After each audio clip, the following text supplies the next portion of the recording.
다음 글에 드러난 심경 변화로 가장 적절한 것은 쉬운 문제여도 어려운 것처럼, 아는 문제여도 모르는 것처럼 수강을 하시면 되겠습니다. 오케이? 뒤에서 배우겠지만 형용사에 주의를 기울이셔야 됩니다. 왜냐? 감정을 표현하는 데는 형용사가 쓰이기 때문에. 첫 번째 1에서 4단계에 해당하는 부분은 무엇을 분석하는 단계냐면요, 여러분, 바로 정보를 분석하는 단계입니다. 그 지문에서 쏙쏙쏙 뽑아가시면 돼요. 가장 큰 범위를 제한해주는 부분이야. 하지만 가장 중요하진 않아요. 가장 대충 파악하셔도 되는 겁니다. 이제는 지문으로 넘어가야지. 최대 효율 지문 파악입니다. 선제 얘기 나오고 오답도가 얘기 나오는 거 보니까 100% 정답. 선지 파악이겠네. 그치? 영어는 반복이 싫어해라 그랬잖아요.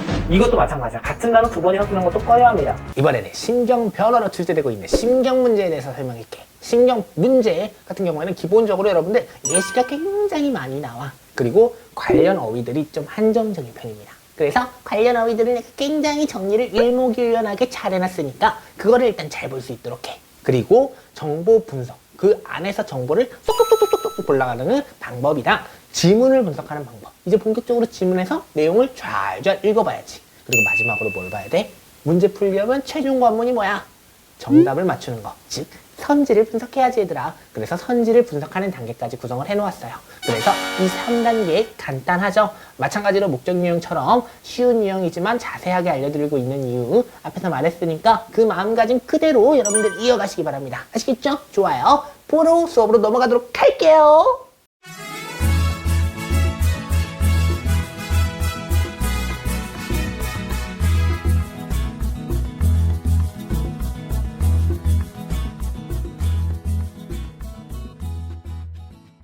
헤이 모두들 안녕. 내가 누군지 아니?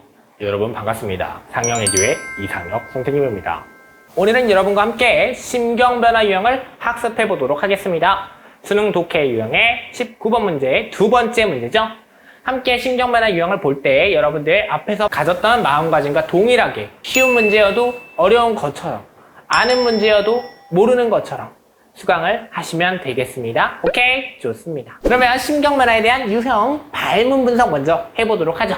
이 문제 같은 경우에는 상황을 묘사하고 그 상황에서 주인공이 가지는 심경의 변화를 추론하는 유형입니다. 그래서 상황이 변함에 따라 상황이 변하면 주인공의 마음가짐도 어떻게 변하는지 그 심경을 추론하는 유형이에요. 심경 문제는요, 사건이나 상황을 통해 주인공이나 등장인물이 느꼈을 감정을 묻는 유형입니다. 이 글은 물론 심경 묻는 건데 이 유형으로도 출제되기도 해요. 하지만 여러분들 최근에서는 없습니다. 다음 글에 상황에 나타난 분위기로 가장 적절한 것은 이라는 걸로도 출시가 되기도 해요. 이땐 이런 식으로 됩니다.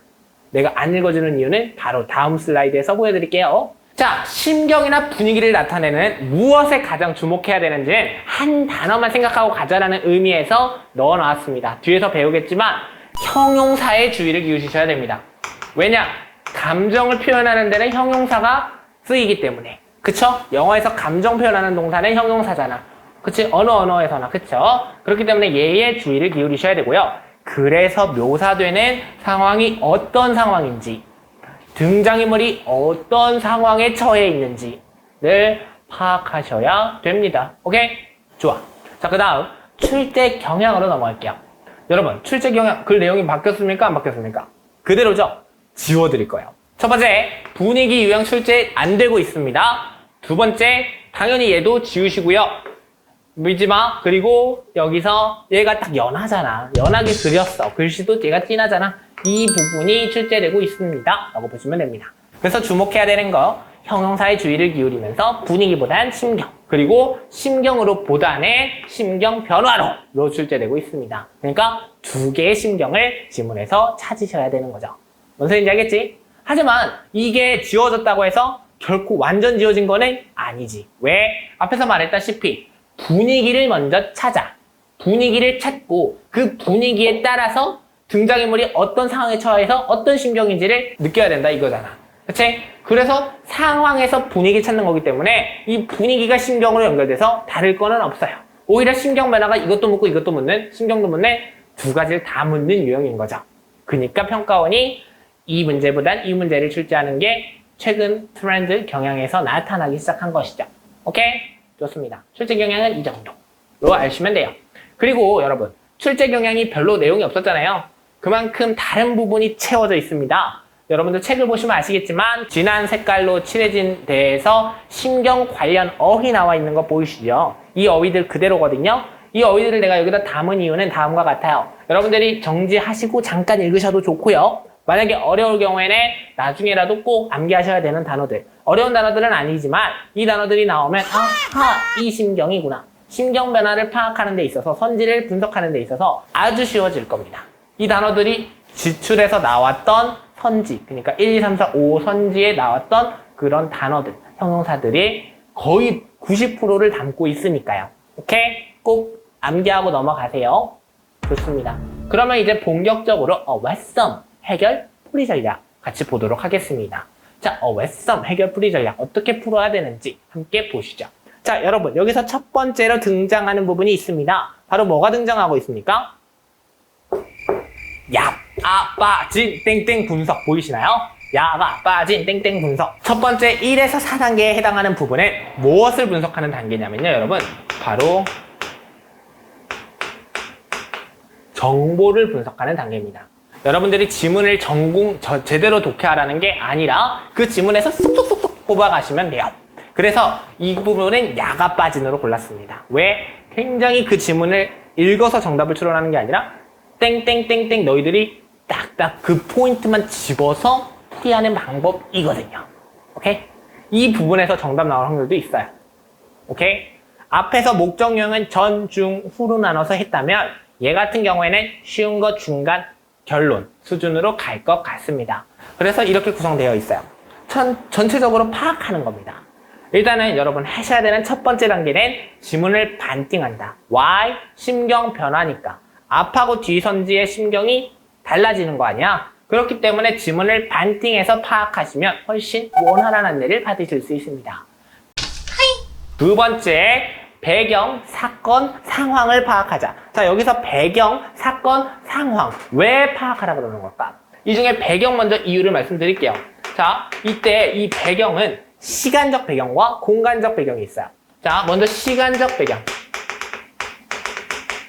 자, 이 시간적 배경이 만약에 1900년대 일제강점기야 하면은 그거랑 관련된 내용이겠지. 좋은 내용은 아닐 거야. 그럴 확률이 높아 보여. 그치? 근데 1945년으로서 광복하는 때야. 그러면 좋은 얘기일 가능성이 있잖아. 그래서 시간적 배경이 도움이 됩니다. 물론 제일 큰 힌트는 아니에요. 힌트는 뒤에서 더 큰 힌트를 주는 암시하는 표현들이 있습니다. 그리고 공간적 배경. 배경은 공간적 배경도 있죠.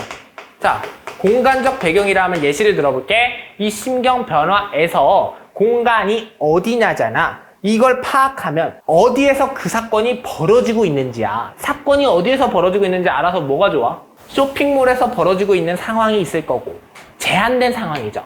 쇼핑몰에서 벌어질 상황과 뭐 예를 들면 운동장에서 벌어질 상황은 확연히 다르겠죠. 뭔 소리인지 알아요? 범위를 제한해주는 부분이에요. 가장 큰 범위를 제한해주는 부분이에요.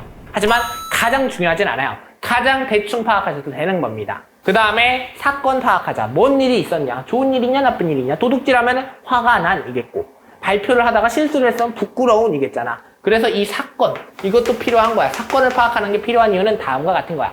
그 다음에 세 번째, 상황은 왜 파악해야 되는 것 같아요? 상황은 긍정, 포지티브한 경우가 있을 수 있고 부정, 네거티브할 방법, 이제 상황이 있을 수 있겠죠. 얘는 두 개로 나눠지기 때문에 순서대로 봤을 때 중요도수는 이렇게 구성된다. 배경보단 사건, 사건보단 상황이 중요해요. 오케이? 그거에 대한 걸 판단해. 그 다음에, 그러니까 대충. 그러니까 얘는 가볍게 독해를 한 거야. 그치? 지문을, 이 사람이 있었던 일을. 근데 이 세 번째는 그런 내용은 아니지. 같이 함께 보면 돼. 바로 심경이나 분위기를 암시하는 표현에 주목해야 됩니다. 자, 얘들아. 심경이나 분위기를 암시하는 표현은 무엇이 있을 것 같아요? 아까 말했던 뭐? 아까 앞에서 출제 경향 앞에서 말했던 발문 분석에서 뭐가 나왔어? 형용사 나왔죠? 당연해요. 맞아요. 형용사입니다. 심경이나 분위기 나타내는 1탄은 형용사예요. 그러면 두 번째는요. 형용사와 바로 분사입니다.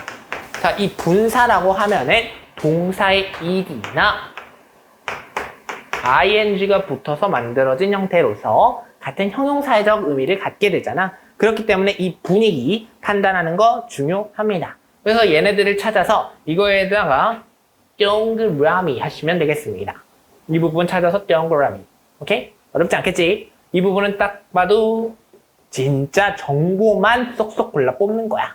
이 단어들 포함된 게 정답이야. 야, 예를 들면 형용사가 뭐가 있겠냐? exciting 나왔으면 즐거운 거죠. 긍정인 거잖아. 긍정인 단어들로 딱딱 그어지잖아. 근데 배경. 그러니까 얘보다 또 얘가 중요한 거야. 뭔 소리인지 알겠어? 얘는 조금 줄글이 나와. 하지만 얘는 쏙쏙쏙쏙 정보만 뽑은 거야.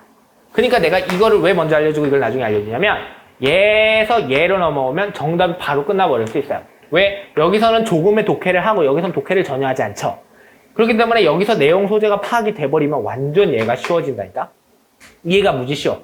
예를 들면 그냥 기계적으로 풀어서 수치스러운이라는 단어가 나왔어. 그러면 왜 수치스러운지 상황은 모르고 정답만 추론하는 경우가 나올 수 있잖아. 그치? 얘만 봤을 경우. 근데 만약에 앞에서 얘를 판단하고 얘를 보았을 경우에는 상황이 좀 다르지. 여기서 대충 누가 나오는지 알았고 배경사건 상황 그런 거 알았잖아. 그리고 바로 이 표현 찾으면 확신을 갖지. 아, 얘가 예를 들면 얘가 학교 선생님한테 혼나서 기분이 더러웠구나. 이런 거 나올 수 있는 거야. 그래서 이렇게 찾는 걸로 순서를 정했습니다.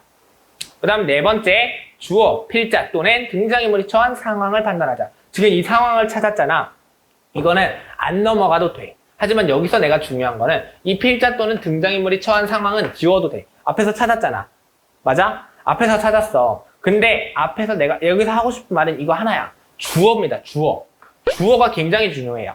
여러분, 주어가 신경변화인데 한 명이면 다행이야. 그러면 그 사람의 신경만 따지면 됩니다. 하지만 두 놈이 등장하면 어떡할 거야?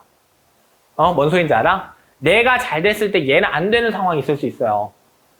뭔 소린지 알겠지? 예를 들면 얘가 내 친구인데 같이 이제 얘가 먼저 발표하고 내가 나중에 그 같은 내용을 발표하기로 했어. 근데 이 앞에 있는 애가 너무 잘해. 응? 너무 잘한다는 내용이 형용사로 나왔어. 그러면 걔는 기분이 좋겠지만 나는 긴장되거나 기분이 안 좋겠지. 걱정도 될 거야. 그러니까 이 주어를 판단해라. 이건 거야. 근데 주어는 판단해도 되고 안 해도 됩니다. 왜냐면 아직까지 심경변화 문제는 주어를 2개씩 줘가지고 헷갈리게 하는 경우가 거의 없었어요. 2개씩 나온다 설령 쳐도 어렵지 않았습니다. 굳이 주어 파악하지 않아도 정답을 추론할 수 있는 수준의 문제로 출제되었기 때문에 얘는 조금 빼도 되고 다만 상황 3단계, 3개 단계는 기억하자 이겁니다. 내가 여기서 4개 단계를 한 이유는 뒤에 중간이 2개 단계, 마지막이 3개 단계라 3, 3, 3 맞추고 싶었다가 9개 단계로 하는 게 좋겠다. 나는 뭔가 약간 구법칙에 내가 매료돼서 그냥 만들어 놓은 유형이에요. 그래서 이 4번째는 사실 생략 가능입니다. 3번째까지 주목하시면 되겠어요. 오케이? 좋습니다. 자, 그럼 우리 이제 중간으로 넘어갑시다. 자, 중간은 여러분 무엇을 파악하는 유형 같아요? 이 부분은 뭘 파악하라고 내가 넣어놨을까? 써있죠? 최대 효율. 최대 효율. 뭘 파악하는 건데 최대 효율이야? 이제는 지문으로 넘어가야지. 최대 효율 지문 파악입니다. 지문을 이제 읽는 거야. 이 앞에 1, 2, 3단계에서 정답이 나오지 않았을 경우야, 해당 사항은. 바로 이 다음 단계로 넘어가도 되는데, 이거 볼게요. 이건 중간. 이거를 하면 100% 정답 나오고, 이거 했을 땐 95% 정답 나오는 거야. 앞에 목적 유형과 동일. 5단계 볼게. 해석이 어려운 지문은 눈길을 흘기 주죠. 자, 눈길을 흘기. 쓱쓱쓱쓱 읽으라 이거야. 지문을 빰빰빰빰 한 줄 한 줄 신중하게 읽으면 안 됩니다. 정답을 빨리 찾아야 되니까 설깃하자. 그리고 6번째, 앞에서부터 차례대로 신경 나올 때까지 독해. 뭔 소리야? 이 소리. 하나, 둘, 셋. 읽었어. 그리고 아까 내가 말했다시피 반띵하라 그랬죠? 반띵이 쑥 돼 있습니다. 그리고 이제 뒤에서 거꾸로 신경 나올 때까지 독해. 뒤에서 이렇게 하는 거야? 아니야. 왜? 우리가 임의로 잘랐잖아. 여기부터 반대인 거 알아 몰라? 몰라. 여기서부터 찾는 거야. 오케이? 이렇게 독해해라 이거야. 이건 독해 방법에 대한 안내야. 해도 되고 안 해도 되고. 앞에 1, 2, 3단계 했으면 정답 나왔을 거예요. 거의 대부분의 학생들은. 대부분의 경우 나와요. 하지만 이 부분을 하면 정답을 빨리 찾을 수 있고 이 부분도 생각보다 시간이 많이 걸리진 않지만 이 부분보단 더 걸리잖아. 아무래도 지문을 읽어야 되니까. 그래서 이 부분만으로 정답을 찾을 수 있는 연습 훈련을 먼저 하고 수능 때는 이 부분으로 했을 때 긴장돼가지고 머리에 정보가 안 들어갈 수 있거든. 그럴 때는 이렇게 기계적으로 앞부터 읽어서 하나 찾고 뒤부터 거꾸로 읽어서 하나 찾으라 이거야. 그 말하고 싶어서 이걸 넣은 거야. 좋아. 자, 그 다음 세 번째입니다. 7, 8, 9 단계로 구성됩니다. 7, 8, 9 뭔 내용인 것 같아요? 선지 얘기 나오고 오답속어 얘기 나오는 거 보니까 100% 정답. 선지 파악이겠네. 그치? 자, 선지를 파악하는 거야. 여기선 100%라고 말하네. 앞에서 내가 말했던 거 기억납니까? 99%라고 얘기했던 목적유형. 얘는 100%래. 자신 있습니다. 선지 여러분 이렇게만 풀면 정답입니다. 오케이? 자, 7단계 앞이든 뒤든 심경 하나라도 파악했으면 이를 바탕으로 오답속어 하자. 지문이 얘들아 심경 변화기 때문에 내가 말했지. 심경이 2개 이상 제시되고 그 분위기 2개 이상 제시되는데 앞에 그 심경을 나타내는 단어가 3개씩 나오기도 해요. 기분 좋은 단어를 돌려 말한다고. 상혁이는 기분이 좋았다. 상혁이는 칭찬을 들었다. 상혁이는 박수를 받았다. 이런 식으로 얘기를 3번 하면 다 좋은 얘기잖아. 그런 것들로 구성되는 거야. 그러니까 얘를 바탕으로 오답속어를 할 수 있는 거지. 첫 번째 오답속어를 했어. 왜냐? 기쁘다를 알았으면 슬프다가 정답 아니니까 슬프다 지우면 되잖아. 지웠어. 8단계 이후 앞 뒤가 반대인 선지로 오답속어 하자. 자, 앞에서 기쁘다 나왔으면 뒤에서도 기쁘다. 더 째지다. 기분이 더 째져 죽어버릴 것 같다. 이런 얘기 나오겠니? 아니, 이런 얘기 나오면 너희들 너무 힘들걸? 수능에서는 그렇게 나올 수가 없죠. 아무리 가장 적절한 걸 묻는다 해도 야, 기분이 좋았는데 더 좋아졌어. 기분이 좋았는데 날아갈 것만큼 좋아졌어. 야, 이런 거는 정말 무슨 문학도 아니고 이걸 어떻게 판단해? 그렇지 않아? 그걸 판단하라고 묻는다면 내가 이렇게 얘기해 줄 수 없지. 뭔 소리인지 알겠지? 그렇지 않아. 그렇기 때문에 얘들아 선지가 반대인 경우 반대인 선지를 오답속어 과감하게 지워. 기쁘다, 기쁘다, 기쁘다, 기쁘다, 기쁘다 나왔으면 여기서 슬프다인 거 지워. 그리고 기쁘다 뒤에 슬프다, 슬프다, 슬프다가 아닌 것들 있단 말이야. 지우란 말이야. 오케이? 좋아. 마지막 9단계 보자. paraphrasing이 대부분입니다. 지문에서 기쁘다가 exciting이라고 나왔다고 선지에서도 exciting이라고 나오냐? 아니에요. happy라고 나오든가 뭔가 되게 기분 좋은 행복한 얘기가 나오겠죠. 그래서 이 paraphrasing이 나오기 때문에 단어를 같은 단어, 지문에 나온 단어를 선지에서 나오겠다 라고 생각하면 안 됩니다. 알겠냐? 전혀 같지 않아요. 오케이? 뭐 예를 들면 내가 부끄러웠어. 근데 그거에 대해서 부끄럽다고 꼭 받아치지 않을 수도 있어. 쑥스러운으로 받아칠 수도 있고 얼굴이 붉어진으로 받아칠 수도 있어. 선지는 충분히 가능해. 그렇기 때문에 paraphrasing에 주목하셔야 됩니다. 앞으로 어려운 유형에서 paraphrasing 굉장히 자주 나올 겁니다. 왜냐? 얘는 쉬운 유형이니까 선지랑 지문 간에 paraphrasing이 있다 그랬지. 근데 앞으로 지문 어려운 것들 나오다 보면 paraphrasing 여러 번 합니다. 영어는 반복을 싫어해라 그랬잖아요. 이것도 마찬가지야. 같은 단어 2번 이상 쓰는 것도 꺼려합니다. 그래서 이 paraphrasing이 지문 내에서도 이루어집니다. 그런 경우가 있어서 이 단어를 일부러 담아 놓았습니다. 철자 조금 이해는 하고 외워는 둡시다. 앞으로 쓸 일이 많을 거예요. 이 정도 하면 선지 분석까지 한 거예요. 오케이?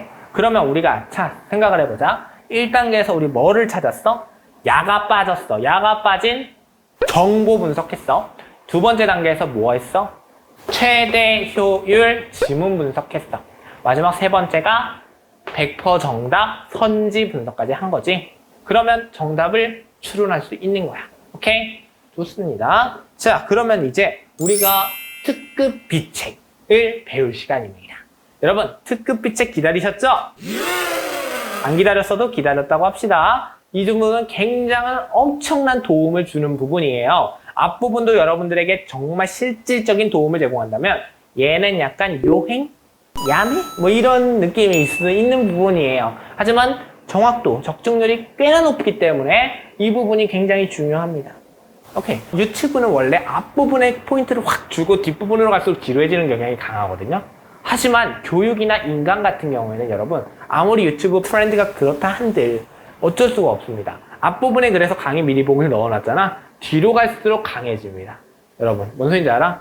예를 들면 우리가 KBS 예전에 했던 개그 콘서트를 예로 들어볼게요. 앞부분에서 상대적으로 인기 없거나 재미없는 거 하고 뒤로 갈수록 재밌는 거 해서 사람들이 9시에 시작해서 10시에 끝날 때 9시부터 10시까지 이탈하지 않도록 하잖아. 그거랑 비슷하다고 보면 돼요. 근데 여러분들께 뒤에 전달하는 이유는 앞부분을 잊을 확률이 더 높아요. 교육 같은 경우에는 뒷부분에서 쉬운 내용을 전달해주면 앞부분을 잊을 확률이 높아요. 하지만 앞부분에서 쉬운 내용을 전달해주고 뒤에서 어려운 내용을 하면 둘 다 까먹습니다. 교육은 여러분 100% 다 이해하라고 내가 전해주는 내용이 아니에요. 여러분들은 100% 까먹습니다. 한 번 들어서 어떻게 100%다 기억합니까? 하지만 이 부분은 내가 이 내용을 읽었었구나. 이 부분을 내가 학습했었구나를 기억하는 데에서 단하고 뿔만 기억할 수 있을 것 같지 않아요? 그렇지 않아? 그래서 이런 키포인트를 뒤에다가 심어 놓은 겁니다. 이해가 되셨을란가 모르겠네. 되셨을라는 가정하에 시작하자. 자, 먼저 첫 번째. 특급 비책에서 반은 무엇일까? 우리 한번 생각해보자. 반은 뭘 것 같아? 아까 앞에서 나왔었습니다. 중간에서. 지문 분석하는 부분에서. 반은 바로 지문을 반띵하자예요. 지문을 반 나누자. 자, 왜 지문을 반 나누자고 하는 것 같아? 아까 말했다시피 긍정과 부정이 나온다고 했잖아. 그리고 그뿐만이 아니라 심경이 2개 이상 제시된다고 그랬죠. 그렇기 때문이에요. 오케이? 근데 여기서 하나만 나온다고 바로 끝내냐? 아니요. 첫 번째 단계가 있습니다. 첫 번째, 이제 위에서부터 먼저 심경을 찾죠. 위에서부터 심경을 찾아요.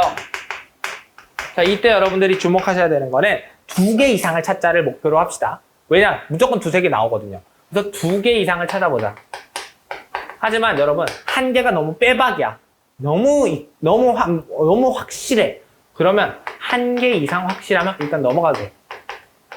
확실할 경우에는 바로 오케이 하시면 됩니다. 그 다음 두 번째 단계는 뭐다? 거꾸로 간다. 아까 앞에서 말했던 거 반복이지. 두 번째, 밑에서부터 독해하기. 자, 밑에서부터 심경을 찾아요. 자, 이때도 마찬가지야. 2개 이상 찾는 걸 목표로 하는데 1개라도 확실하면 넘어가셔도 됩니다. 같은 내용. 오케이? 좋습니다. 자, 그때 있잖아. 심경 관련된 단어만 찾지 말아요. exciting 이런 거 찾지 말고요. 분위기가 즐거웠다. 이것도 심경은 아니잖아. 분위기가 좋았다. 분위기가 슬펐다. 이런 거. 예를 들면 이런 것들 있잖아. 그래서 심경 찾는 것도 좋은데 좋아. 나 좋다고 말했어. 하지만 분위기 찾는 거. 이 문제가 아무리 분위기 유형이 아니어도 상황이나 분위기를 나타내는 것도 찾아야 돼요. 분위기나 상황을 나타내는 것도 찾자. 또 플러스 알파로서 찾아봅시다 라는 말을 이 반 코너에서 전달을 드리고요. 두 번째 뿔마에서 전달을 드릴게요. 자, 이 뿔마는 뭘 것 같아요? 반띵을 했다면 우리는 이제 더 쉽게 찾는 방법을 연구해 보는 거야. 주로 있잖아. 심경을 좋은 곳에서 나쁜 것으로 아니면 나쁜 곳에서 좋은 곳으로 넘어가기 마련이에요. 그래서 긍정과 부정으로 나누자는 얘기를 여기서 하고 있는 겁니다. 자, 긍정이랑 부정으로 나누자. 왜? 앞에서 긍정인데 뒤에서 더 긍정 나온다? 아니, 앞에서 슬픈데 뒤에서 더 슬퍼 안 나온다 그랬어. 아까 계속 말했지. 당연히 안 나오지. 그런 거 나오면 여러분들 말이 안 돼. 여러분 평가원한테 막 민원 엄청 넣을걸? 가원이가 그런 개고생을 사서 하지 않지. 이런 쉬운 유형이어서요. 안 그래? 오케이. 자, 그래서 긍정과 부정으로 접근을 하는 거야. 이때 플러스 마이너스로 표시하는 거지. 이런 앞에서 찾아서 반띵해서 심경 찾고 분위기 상황 파악한 거 있지. 얘네들을 이 단어 긍정이다. 플러스. 이 단어 부정이다. 마이너스. 찾는 거야. 그러면 앞부분에서 대부분 뿔마가 같이 나오진 않지. 뿔 이런 식으로 나오지. 그러면 어머 확실해. 뿔이야. 긍정이야. 하고 부정 아까 뒤에서 선지 분석했듯이 지워버리면 되잖아. 그래서 이 뿔마를 체크하는 거야. 표시를 해도. 그리고 나서 얘가 바로 뭘로 이어질 수 있어? 선지로 이어질 수 있지. 선택지를 확인하는 거야, 바로. 그래서 이 선택지 확인을 통해 오답 도어를 여기서 바로 이어질 수 있는 거지. 그리고 뿐만이 아니지. 이 뿔만은 무엇이 또 효과가 있냐면 앞이 긍정이면 뒤가 부정이 되겠구나. 앞으로의 변화를 예상할 수가 있어요. 뒤에서 바뀌겠구나. 이런 거. 상황이 급변하는 거를 예측할 수 있습니다. 그래서 얘를 조심해야 되는 거예요. 오케이? 오케이. 그러면 이제 찾았잖아? 이때 여러분 주의해야 하는 게 있죠. 아무리 선지가 패러프레이징이 돼도 겹치는 선지들이 있습니다. 그래서 이 겹치는 선지들은 정확하게 보셔야 돼요. 여기서 중요한 거는 겹치는 선지는 정확하게 보기. 오답 소거를 해도 겹치는 선지가 있을 경우에는 정확하게 보기. 오케이? 그리고 있잖아. 애매한 선지들 있지. 정답이 될 수도 있을 것 같아 하는 약간 평가원이 함정을 고심해서 넣은 부분이 있을 수 있어요. 그럴 때 여러분들 주목하셔야 되는 거는요. 이 부분이 정답이 아니란 걸 찾을 때, 자, 머릿속에 생각을 하는 거야. 가장 적절한 걸 평가원이 물었죠. 아까 발문 분석에서 배웠잖아. 가장 적절한 걸 우리 가은 씨께서 물었는데, 적절한 거는 답이겠니? 빡빡 우기면 답일 수 있는 것들은 답이 아니에요. 그렇기 때문에 애매한 선지에 조심하자. 애매한 선지를 조심하자. 라는 말도 해주고 싶습니다. 오케이, 좋습니다. 그러면 이렇게 특급 비체까지 마무리되었습니다. 우리 야가 빠진 정보 분석 1, 2, 3, 4단계 중에 3단계 이상 기억하시고, 두 번째 최대 효율 지문 분석. 지문 2단계 이것도 기억하세요. 앞부분부터 차례대로, 뒷부분부터 차례대로 거꾸로 이렇게 보면 되는 거. 마지막 세 번째 100% 정답 선지 분석. 선지 분석이 가장 중요합니다. 뒤로 갈수록 중요해진다 그랬지? 내 인강은 그렇게 들으시면 돼요. 오케이, 좋습니다. 우리 다음 시간에 뵙도록 하겠습니다. 다음 시간에는 심경 변화를 문제풀이 해주는 시간이죠. 문제풀이를 2단계대로 해주니까 여러분들이 집중해서 학습해 주셨으면 좋겠습니다. 오늘도 수고 많으셨습니다. 다음 시간에 만나요. 안녕히 계세요, 여러분.